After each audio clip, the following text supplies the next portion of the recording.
Peggy Richards Patty, and this is Through the Back Loop podcast. It's a knitting podcast, and I'd like to welcome you here today at the, beginning of February. I think it's February 3rd, 2021, and I named this particular episode, which it's episode 22, Keep on Keeping On, and one foot in front of the other. I feel like that's where we are. We're facing down the pandemic and starting to see light at the end of the tunnel, and I'm very grateful for that. I have a little more about that after the knitting portion of this podcast. But I hope that you find yourself well and winter is treating you kindly. I'm coming to you from sunny Southern California. It's a beautiful day here today. I don't want to rub that in too much because I know so many people are kind of facing the polar vortex and lots of snow back east. So I hope you're staying cozy and warm wherever you are. So I'm just going to jump right in. Going to talk all about knitting today. I don't have any sewing to share today. And I will start with finished objects.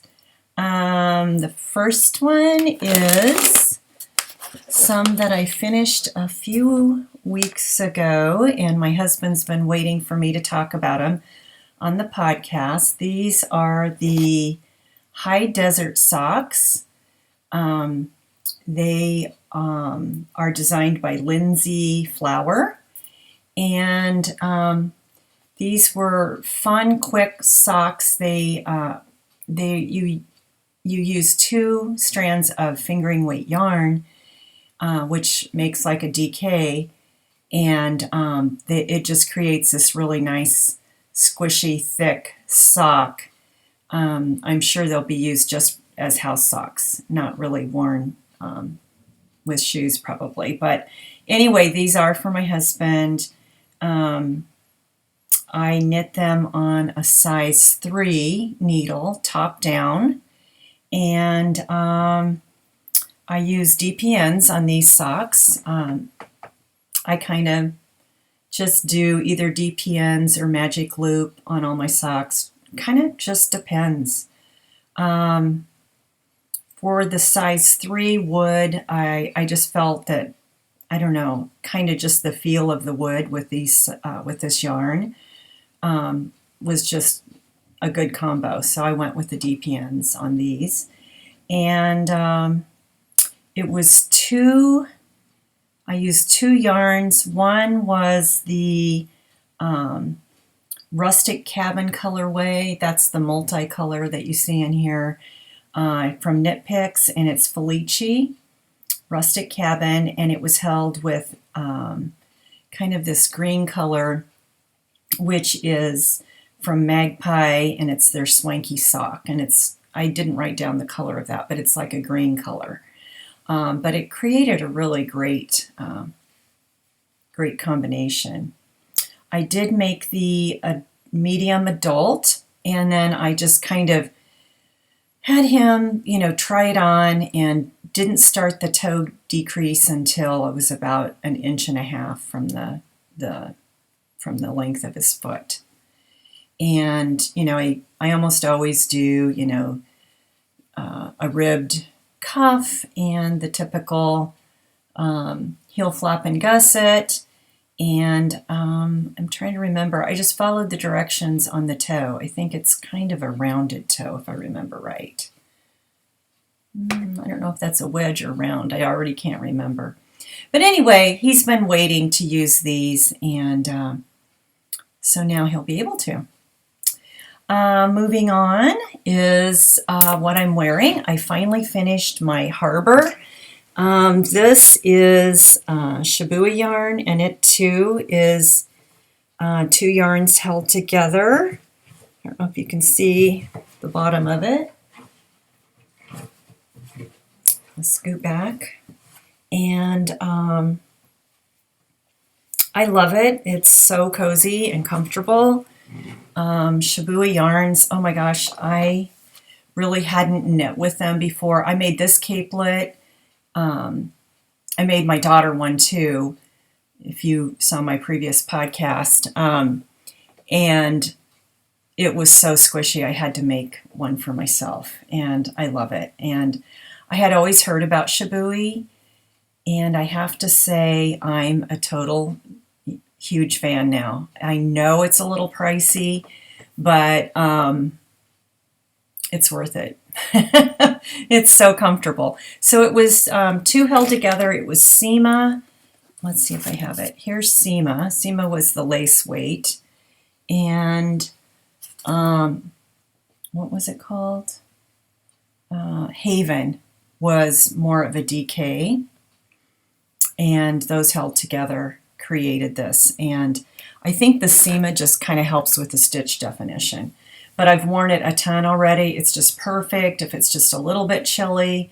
I ended up sort of, I always do this because I can't look in the monitor and figure out the opposite. But anyway, I did make a little bit of a mistake, and this one is higher up. I think I did an extra repeat, but I don't even care. I kind of like it that way.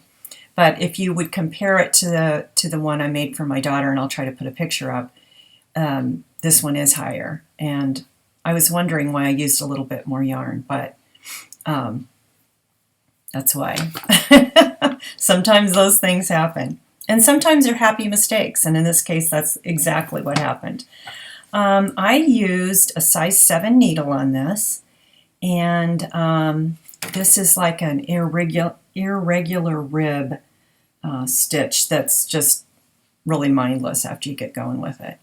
But super happy with it, and I feel like I will get a lot of use out of it. So that's my second and final finished object. Moving right along to whips. I have one sort of sad story, but I am going to try to make it not sad and just think of it as, that's how the cookie crumbles type situation and part of the process. This is the yarn. The pattern is called Childhood, and it is a really cool pattern by I don't know how you say the name, Ankastrict, and oh my gosh, love the pattern and love the yarn. This is, believe it or not, finally my Clinton Hill Cashmere, and it's bespoke, so it's DK weight. Supposedly it's DK weight, but this is the biggest DK weight I've ever seen, and it just feels way more like worsted weight to me. And I thought I got the gauge and everything, and zooming right along, you start up here.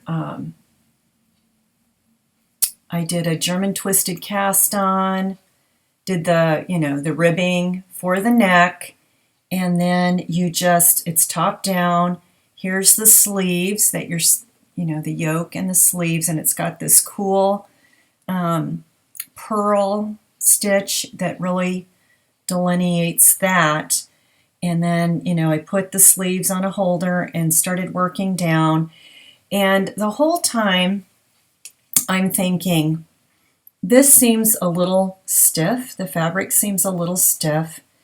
But kept thinking, oh, I think it's okay. The gauge is what it's supposed to be. And just kept going and kept going. And then when I did the front part, and then it asks you to go finish up the back. And then I'm just getting ready to connect them and do the body. And I tried it on, and the neck it's too stiff. I don't really like the fabric. This yarn is such gorgeous yarn that I want to make sure that it has, all the elegant drape, and I just don't think it's right. And so I've been working it on a size, I did the ribbing on a size 2, believe it or not, and then you move down to a 3, and I was doing what the pattern said, but I'm just, because this yarn is so expensive, I won the contest and I got a $100 gift certificate, and then I paid for the rest of it myself. So this is going to be the most expensive sweater I've ever made, and I want it to be right. When I try it on, it's just a little too thick and a little too rigid. So I'm going to take this all out. I'm going to frog all of this. And I'm probably going to do about a size 5 needle, which is going to make the sweater even more oversized, but I think I'm okay with that.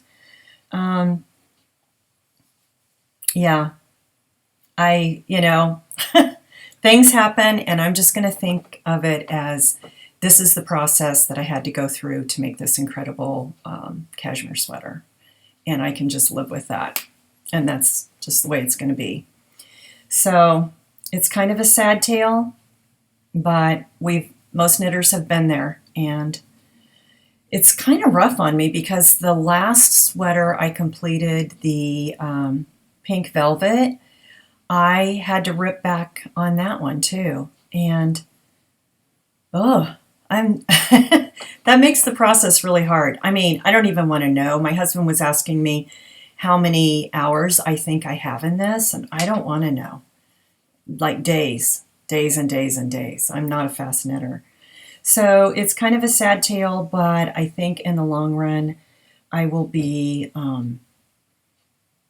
happier.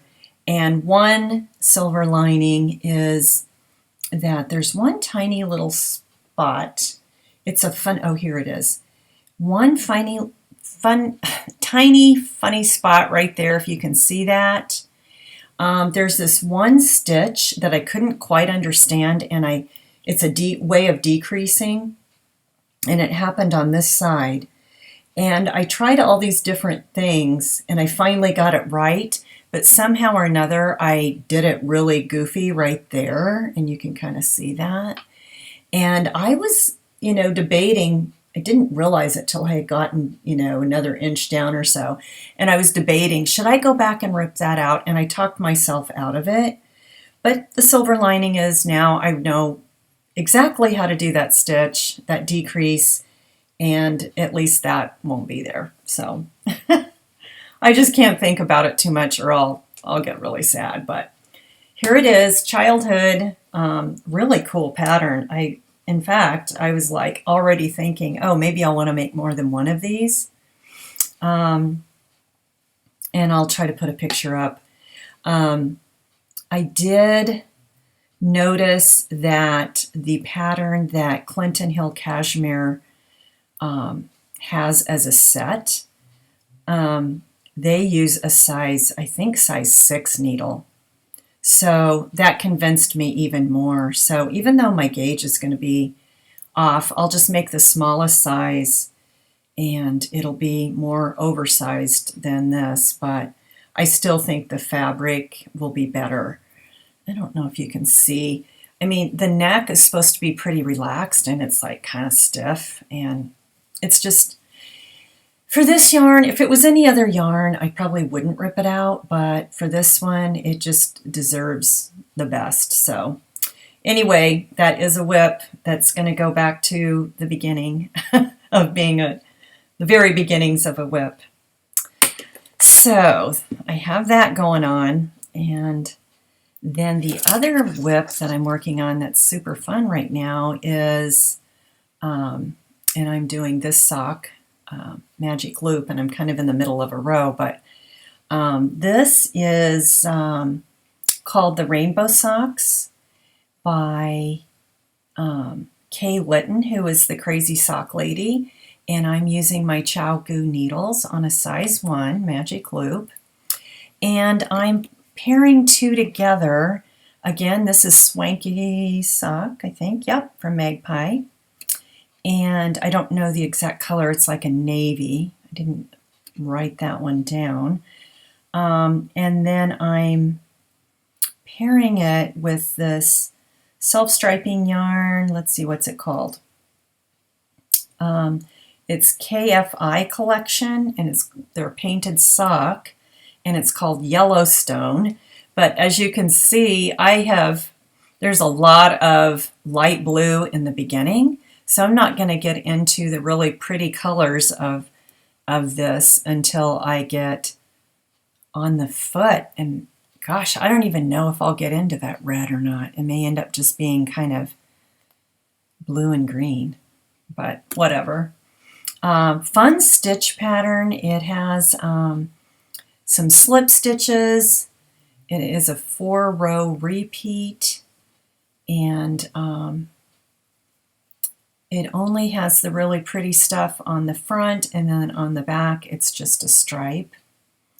And this also was a cuff down, and I think I knitted like 20 rows in the rib, size 1 needle, and then I can't remember how many, I can't remember how long. I just followed the pattern before I started doing the heel flap and the gusset. But it's a fun knit because it kind of holds your interest. So I really like her patterns. This is the second one that I've had from the Crazy Sock Lady, and I think she does a great job. So that's my only 2 whips for this episode. I did want to just mention, someone was just talking the other day on their podcast about tools, and they're all so important. And I just wanted to share one of the tools that I use. I did mention that I use my Chagoos interchangeable set and love it. That's what I use almost all the time. And then I wanted to share with you another great tool. I don't know how many of you have used the Knit Companion. It's an app, and I pretty much use this for everything now. I'm trying to see how to get it in there. And as you can see, like this rainbow pattern for the rainbow socks, like there's 4 rounds there, and so every time I can move this down, and it holds my spot. It has a pencil, so I keep track of rows and different things by marking on it, just like you would a regular pattern. And then it also has counters. I'm not counting anything on this one. Over here you see, I have such a hard time with this. But you see here I could do counters. Like I did the counters for the childhood sweater, because you want your front and back to line up. So I did use my row counter on this. And then there's a free version, and I'm not sure what the free version is, what all it does. And then this is a yearly subscription. I think it's $20 a year. And it's more powerful than, those of you that are lace knitters and do really complicated charts. You can really do some great things with it. I haven't done that for a while because I haven't, excuse me, I haven't knit any really intricate lace for a while, but I have used it. I always forget how to set it up, and then I have to go back into the tutorials on YouTube and figure out how to do that. And for some reason, it never stays in my memory long enough. I'm seeing myself in the monitor, and I'm trying so hard to to mess with my cape. I always do this, sorry. Anyway, I just wanted to share that with you. And then as far as, future knitting, I obviously already talked about that. I'm going to completely start the childhood all over again, finish my rainbow socks. Beyond that, I'm not sure. I kind of think I'll do switch over to a colorwork sweater, just since these last 2 things that I've knit have been solids. So, but I haven't decided. I've got plenty of things here I could work on. And that just kind of moves us on to regular life stuff. So without going into too much detail, I have to say that one of my worst fears came true. My mother got COVID, and I was just fearing it so much, and it came true. And I'm not going to go into it a whole lot. She's doing okay. She's had it now for over 2 weeks, and it's not been easy. It's been pretty rough. I'm really, really grateful that none of her symptoms have included breathing issues. It's been, her worst symptoms have been like kind of severe nausea and just fatigue, and plenty of other more minor-ish symptoms. And I'm just very, very grateful that the breathing issues haven't come about, and I've got my fingers crossed on that. We're not out of the woods yet. She hasn't been able to eat much, and she knows to stay hydrated and try to eat, but it's been really rough. So she told me today that she did eat some scrambled egg, and I know she had toast, not toast, but crackers and soup a little bit a couple of days ago. So she said that today that the food tasted delicious, so she's taking that as a good sign. And so I'm hoping that we are, possibly turning the corner. I'm hoping. I talked to a friend that knows quite a few people that have had it, and she said that a lot of people feel pretty crappy for a month. So if that's the case, she has had friends that have had it that kind of got over it in a couple of weeks. I know it varies for everybody. My children have had friends that had it that didn't have any symptoms or very, very, very mild symptoms. So I know it's different for everyone, but I am very, very grateful that, she's gone past the 13th day, because I did a ton of research on it, and it seems like if you can make it past that 13th day, at least your chances of going into the hospital are less after that. So I don't feel like her life is threatened as much as I was worried about in the beginning, but it's been, a very stressful couple of weeks. And I know it's been really, really stressful for her. And I know that I've probably driven her crazy just by calling and checking and giving advice. I'm always really good at giving advice. And I know she's been through a ton, and my heart breaks. And if you ever watch this, Mom, I'm sorry. I was probably made it worse instead of better. But anyway, it's not been easy, and which kind of brings me to another topic that I have noticed that some people, that have had it, maybe they had minor symptoms, and they just kind of joke around about it and laugh it off and call it the RONA. Oh, I got the RONA. I got over the RONA.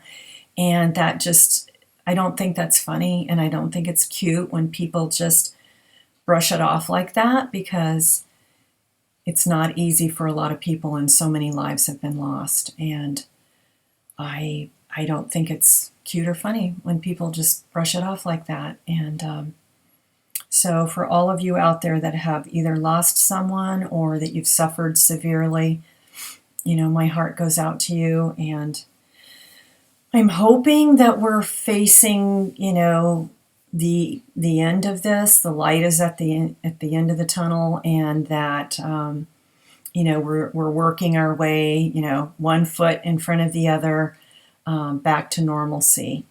My husband was able to get the vaccine, and we were just thrilled about that. We drove down to San Diego to Petco Park and, got to go through a drive-through location. There's other locations that are close to us, but we were thrilled that he happened to get in.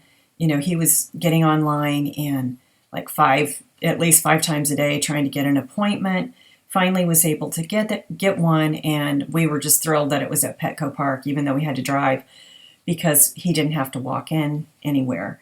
And so thrilled about that. He has to take the second dose in 28 days from there, and so that'll put us kind of, let's see, it was just a couple days ago, so that'll put us at the end of February.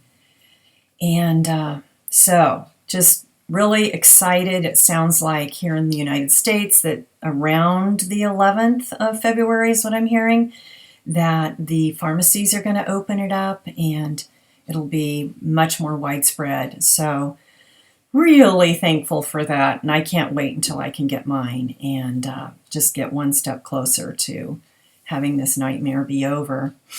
And in the meantime, they're saying don't let your guard down, and I certainly am not. And my dear friend Sarah, thank you, Sarah, if you happen to be watching, sent me the most gorgeous handmade mask. It's the kind that fits really tight. I showed one previously that I had made, but this one's even a better design because it has a built-in polyester filter. So it has 3 filters. It has the thing that shapes around your glasses, has these really beautiful adjustable straps, and I already ordered some because I plan on making more. The only color I could get, which is totally fine, is black. And it's a little bit different. It sews, you sew the ends on rather than running it all the way through a channel like I had done before. So I haven't gotten the pattern from Sarah yet. Sarah, I want this pattern, and but I will, and so I won't be able to link it this time, but I can link these gypsy elastic things that I bought. And, they're telling us, keep wearing those masks. And so we will be, as we, face these additional strains that are coming, into our world. But anyway, even though it's been stressful and I'm heartbroken that my mom is facing this, I'm also hopeful that we're getting to the end. And I'm hopeful that she's maybe made it through the worst of it. I sure hope so. And other than that, like I was saying, we've been really blessed with really pretty weather here in San Diego County, and we even got some rain. It was kind of a torrential rain that we got. When was that? Like a week or so ago, but the plants love it, and I love it because that really helps with the fires, later on in the year. And we've been able to go down to the coast a couple times and see some really pretty sunsets. And I was able to meet my daughter that lives in LA halfway and had lunch with her one day, and that was just so beautiful. We met in Laguna and Laguna Beach, and it was just the most perfect day. I wish we could have stayed a little longer. I had an appointment. We're getting some work done on our house. We're trying to kind of update and redo the pool area because it's more than 20 years old, and some palm trees have caused some uplifting on the concrete. And so I had to get back down here and kind of cut our lunch a little shorter than I would have liked to have to meet the contractor. So anyway, I will share some photos, and I hope that wherever you are, you're cozy and comfortable and you're well and you're staying safe, and that you're also remembering to find a small bit of joy in every single day. Until then, till next time, take good care and happy knitting. Bye-bye.